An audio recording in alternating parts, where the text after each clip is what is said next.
നമസ്കാരം. അസ്ട്രോളജിക്കൽ ലൈഫിലെ എല്ലാ ഗുരുജനങ്ങൾക്കും ബന്ധുമിത്രാദികൾക്കും 1000 നന്ദി, നമസ്കാരം. ഞാൻ ഡോക്ടർ എം ഷിബു നാരായണൻ, വെമ്പായം. എല്ലാവർക്കും 2026 പുതുവർഷ ആശംസകൾ നേരുന്നു. അത്തം നക്ഷത്രക്കാരുടെ ഈ വർഷത്തെ ഫലത്തെയാണ് പറയാൻ പോകുന്നത്.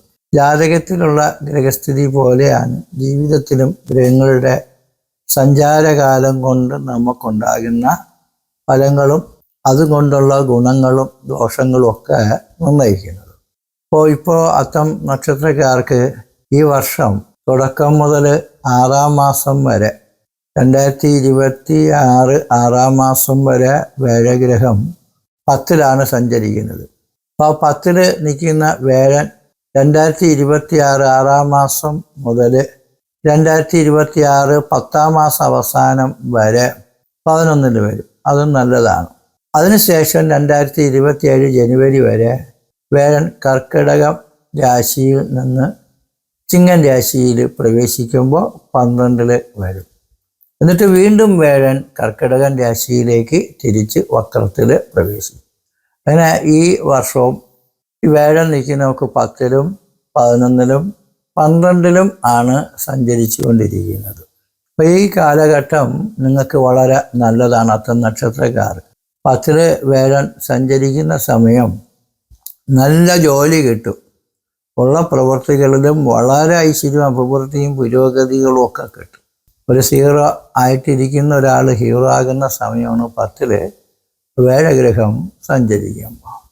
കാരണം യോയോ ഭാവേ സൗമ്യദൃഷ്ടേ യുതേർവ സൗമ്യർവാസ്യാൽ തസ്യ തസ്യാഭിവൃത്തി ഭാവൈരേവം തസ്യ ഭാവസ്യ ഹാനി നിർദ്ദിഷ്ടവ്യ ലഗ്നത ചന്ദ്രദോവാന്നാണ്. അപ്പോൾ ഏതൊക്കെ ഭാവങ്ങളിലാണ് ശുഭഗ്രഹങ്ങൾ നിൽക്കുന്നത് ആ ഭാവത്തിന് പുരോഗതിയും പാവഗ്രഹങ്ങൾ നിൽക്കുന്ന രാശി അധോഗതിയും ആണ് ഫലം. അപ്പോൾ 10-ൽ വേഴുന്ന ജോലി കിട്ടും. ദേവാലയ നഗരസഭ മാർഗാലയ ദാസ സർവകർമാണി ആജ്ഞാലംബന ഏതസർവം ചിന്തനീയം ഹി ദശമേന. ദേവാലയം വയ്ക്കാനൊക്കെ യോഗം കിട്ടുമെന്നാണ്. 7 തലമുറയോളമുള്ള ശാപകോപ ദോഷ ദുരിതങ്ങൾ മാറിക്കിട്ടുന്ന പുണ്യപ്രവർത്തനമാണ് ക്ഷേത്ര നിർമ്മാണം. അമ്പലം, പള്ളി, ദൈവങ്ങളുടെ കാര്യങ്ങളൊക്കെ നോക്കി നല്ല രീതിയിലാക്കുന്നത്, പുണ്യം കിട്ടുന്നത് അടുത്ത 7 തലമുറയോളം സന്തോഷവും സമൃദ്ധിയും ഐശ്വര്യങ്ങളും പുണ്യങ്ങളും കിട്ടുന്ന പദ്ധതിയാണ്. അമ്പലം വയ്ക്കാൻ നമുക്ക് പൈസ ഇല്ലെങ്കിലും കുടുംബക്ഷേത്രമൊക്കെ നവീകരിക്കാൻ നമ്മൾ വിചാരിച്ച നടക്കും. അങ്ങനെ ദേവകാര്യങ്ങൾ നോക്കുന്നത് കൊണ്ട് ഈശ്വരൻ്റെ അനുഗ്രഹം ധാരാളം നമുക്ക് കിട്ടും. നഗരസഭ തന്നെ കോർപ്പറേഷൻ, മുനിസിപ്പാലിറ്റി, സർക്കാർ, കോടതി, അധികാരികളിൽ നിന്നും ഉദ്യോഗസ്ഥന്മാരിൽ നിന്നുമൊക്കെ നമുക്ക് സഹായങ്ങൾ, കാര്യവിജയങ്ങൾ ഒക്കെ നമുക്ക് കിട്ടും. എല്ലാവരുടെയും സ്നേഹം, ബഹുമാനം ഇതൊക്കെ കിട്ടും. അവരുടെ സ്നേഹവും ബഹുമാനവും പ്രവർത്തനങ്ങളും നമ്മളെ വളർച്ചയ്ക്ക് പുരോഗതിക്ക് കാരണമായി തീരും. നമ്മളും നല്ല പുരോഗതി കൈവരിച്ച് ഏത് മേഖലയിൽ പ്രവർത്തിക്കുന്ന ഒരു വ്യക്തിയാണെങ്കിലും അവരുടെ വിദ്യ കൊണ്ടും കഴിവ് കൊണ്ടും അറിവ് കൊണ്ടും വളരെ പുരോഗതി നേടി അവരുടെ ആഗ്രഹങ്ങൾ നേടി ജയിക്കാൻ പറ്റുന്ന ഘട്ടമാണ് 10-ൽ വേഴഗ്രഹം നിൽക്കുമ്പോൾ. അങ്ങനെ ഉണ്ട്. കാരണം ബൃഹത്തനു പിങ്കളമൂർത്തജ്യേഷ്ഠനോ ബൃഹസ്പതി ശ്രേഷ്ഠമതി കഭാത്മക എന്നാണ് വേഴത്തിനെ കുറിച്ച് പറയുന്നത്. ബൃഹത്തനു നമുക്ക് നല്ല ശരീരത്തിന് നല്ല ആരോഗ്യവും സൗന്ദര്യവും ഒക്കെ ഉണ്ടാവും. ശ്രേഷ്ഠമതി എന്ന് പറയുമ്പോൾ എല്ലാ കാര്യങ്ങളും ആലോചിച്ച് ചിന്തിച്ച് പ്രവർത്തിക്കാനുള്ള വിശേഷ ബുദ്ധിയും കഴിവും നമുക്ക് വർദ്ധിക്കും. അതേപോലെ ബൃഹത്തനു ബൃഹസ്പതി എന്നാണ് വേഴത്തിനെ പറയുന്നത്. ബൃഹസ്പതി എന്ന് വെച്ചാൽ ദേവഗുരുവാണ്. വിദ്യകൾ പഠിച്ചും പഠിപ്പിച്ചും പ്രവർത്തിച്ചും നമുക്ക് വിജയിക്കാനും വിശിഷ്ടമായിട്ടുള്ള പല കാര്യങ്ങളും കണ്ടെത്തി നമുക്ക് വിജയിച്ച് നല്ല മാർഗങ്ങൾ നമ്മുടെ ജീവിതത്തിലേക്ക് വന്നു ചേരാനൊക്കെ ഉള്ള യോഗങ്ങളൊക്കെ ഉണ്ടാവും. അങ്ങനെ എല്ലാം കൊണ്ടും നമുക്കൊരു സമൃദ്ധി സന്തോഷമൊക്കെ ഉണ്ടാകും. മക്കളില്ലാത്തവർക്ക് മക്കളുണ്ടാകാനും മക്കളുടെ വിവാഹം മുതലായ കാര്യങ്ങൾ, വിദേശയാത്രാ ഗുണങ്ങൾ, പ്രവൃത്തി ഗുണങ്ങൾ, അവർക്ക് അനുമോദനങ്ങൾ, ആദരവുകൾ, അംഗീകാരങ്ങൾ, വിജയങ്ങൾ, പുരോഗതികളൊക്കെ കിട്ടും.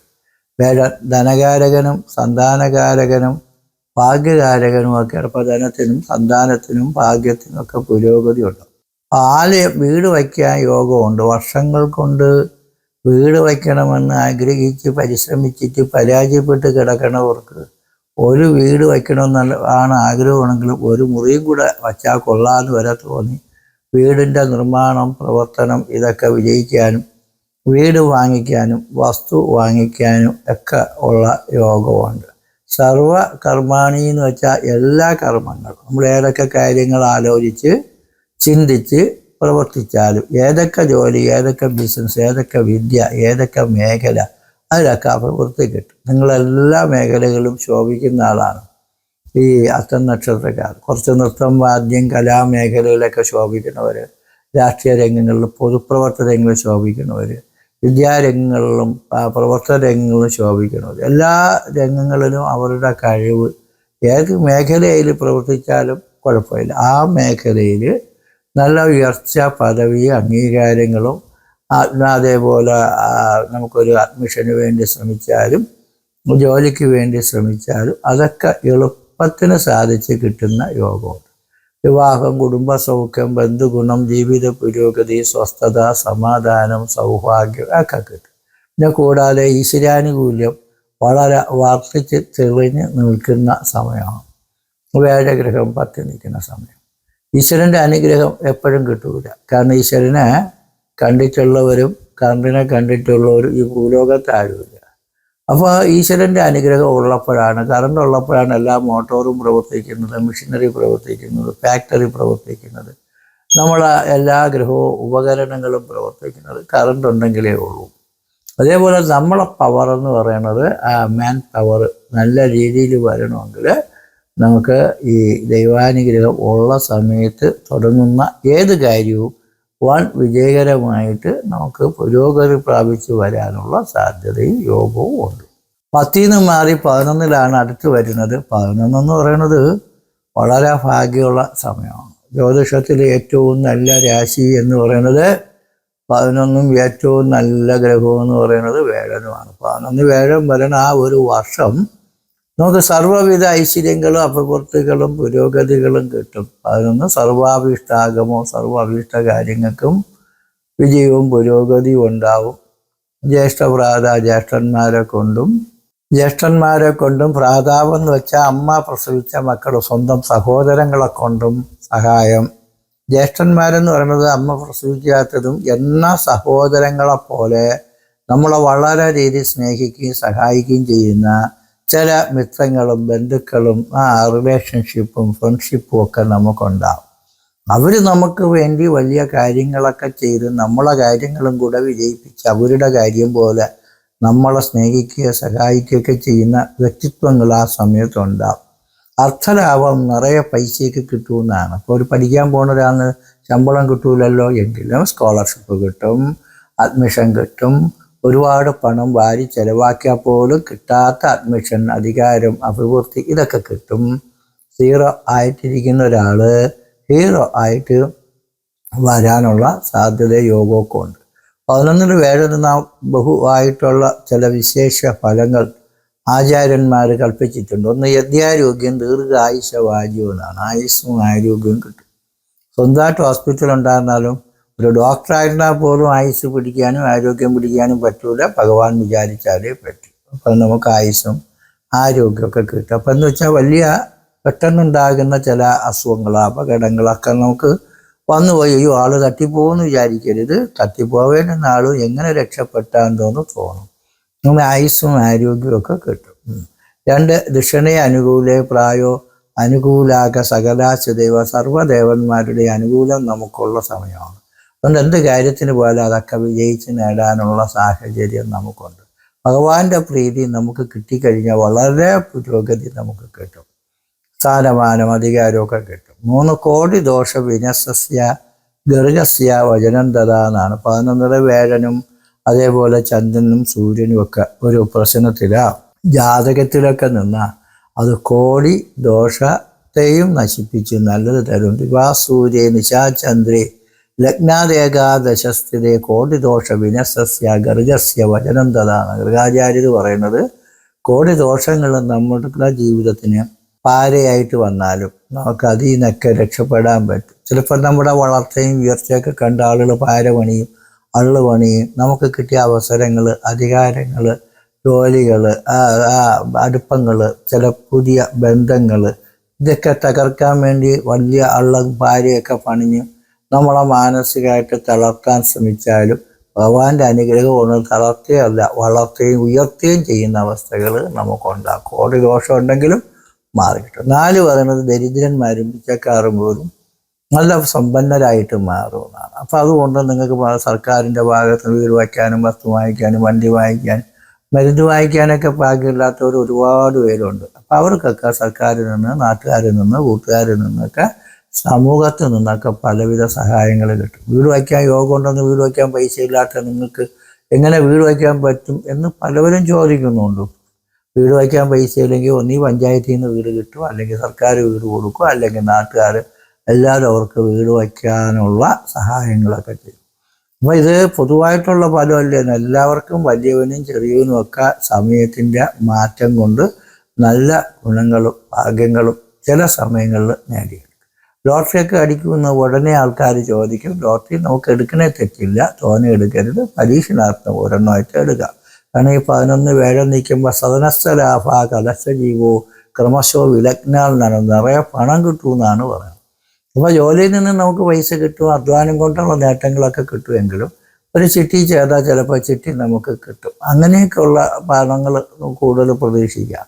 പിന്നെ ലോട്ടറി അടിക്കുക എന്ന് പറയുമ്പോൾ ചിലപ്പോൾ ലോട്ടറി അടിക്കാൻ ഒരുപാട് യോഗമുള്ളവരുണ്ടെങ്കിലും 100 രൂപ, 500 രൂപ, 1000 രൂപയൊക്കെ അടിക്കുന്നവർ ധാരാളം പേർക്ക് അടിക്കുന്നുണ്ട്. പക്ഷെ അത് ചിലവർക്ക് അതും അടിക്കുന്നില്ല. പക്ഷെ എങ്കിലും ഈ സമയത്ത് നിങ്ങൾക്ക് ഭാഗ്യം തെളിഞ്ഞ് നിൽക്കുന്ന സമയത്തിൽ ഒരുപാട് പൈസയ്ക്ക് വേണ്ട ഒരെണ്ണം എടുത്ത് അത് അടിക്കണമെങ്കിൽ അത് അടിച്ചാൽ മതി എന്ന് വിചാരിച്ചു. ഓരോ പൈസയ്ക്ക് ലോട്ടറി വാങ്ങിച്ച് കുത്തുവാള എടുക്കണ ഒരു ധാരാളമുണ്ട്. അങ്ങനെയൊന്നും ചെയ്യണ്ട. നമുക്ക് ചെറുതായിട്ടൊന്ന് പരീക്ഷണാർത്ഥം ഒന്ന് ചെയ്തു നോക്കാം. അത് 500 രൂപ, 1000 രൂപ പോയാലും പ്രശ്നമില്ല എന്ന് വിചാരിച്ചു. ലക്ഷങ്ങളൊന്നും എടുത്ത് ലോട്ടറി ഒന്നും എടുക്കരുത്. ലോട്ടറി നമ്മൾ അടിച്ചിട്ട് പോകും, നമുക്ക് ലോട്ടറി അടിക്കില്ല എന്ന് സാധിക്കും. അപ്പം അങ്ങനെ നമുക്ക് നോക്കാം. പിന്നെ വേഴൻ അനുകൂലിച്ച് സഞ്ചരിക്കുന്നു. പിന്നെ 12-ലാണ് വരണത്. 12-ൽ വരുമ്പോൾ കുറച്ച് പെട്ടെന്ന് നമ്മുടെ അങ്ങ് പുരോഗതി അങ്ങ് പെട്ടെന്ന് അങ്ങ് നിന്ന് പോയതുപോലെ, പെട്ടെന്നൊരു പവർ കട്ട് വന്നതുപോലെ, എല്ലാം അങ്ങ് സ്റ്റോപ്പ് ചെയ്തതുപോലെ ഒരവസ്ഥയുണ്ടാകും. അപ്പോൾ അത് നമുക്ക് ഒരു കൊല്ലം എന്ന് പറയുന്നത് നമുക്ക് 2027 ശേഷമാണ് സ്ഥിരമായിട്ട് ചിങ്ങൻ രാശിയിൽ വേഴം വരണമെങ്കിലും ഈ 12-ലെ വേഴം എന്ന് പറയുമ്പോൾ 2027 ജനുവരിയിൽ 12-ല് വേഴം 10-ാം മാസം മുതൽ ജനുവരി വരെ 12 നിൽക്കും. എന്നിട്ട് വീണ്ടും ഈ വേഴം എങ്ങോട്ട് പോകും? 11-ലേക്കാണ് വരാൻ. അപ്പോൾ അതുകൊണ്ട് 12 വേഴം വരുന്ന ഒരു കാലഘട്ടം നമുക്ക് നല്ല സാലറി കിട്ടിയില്ല, പ്രമോഷൻ കിട്ടിയില്ല, മെച്ചം കിട്ടിയില്ല, നേട്ടം കിട്ടിയില്ല, ഭാര്യ ശരിയല്ല, ഭർത്താവ് ശരിയല്ല, ഞാൻ പറയണമെന്ന് ഇവർ കേൾക്കണില്ല എന്നൊക്കെ തോന്നി. നമുക്ക് വിനാശകാല് വിപരീത ബുദ്ധി എന്ന് പറയും കണക്ക് അപ്പോഴും ജ്യോത്സ്യം പറഞ്ഞാലും വക്കീൽ പറഞ്ഞാലും അച്ഛനപ്പന്മാർ പറഞ്ഞാലും മാപ്പിള പറഞ്ഞാലും പെണ്ടാട്ടി പറഞ്ഞാലൊന്നും കേൾക്കില്ല. നമുക്ക് ഭയങ്കര വാശി അക്രമമൊക്കെ തുടങ്ങി ഭയങ്കര വിനയായിട്ട് നമുക്ക് മാറും. അപ്പോൾ അതുകൊണ്ട് ആ സമയം ഈ വർഷ അവസാനവും 2020 തുടക്കവും നമ്മളൊന്ന് സൂക്ഷിക്കേണ്ടതായിട്ടുമുണ്ട്.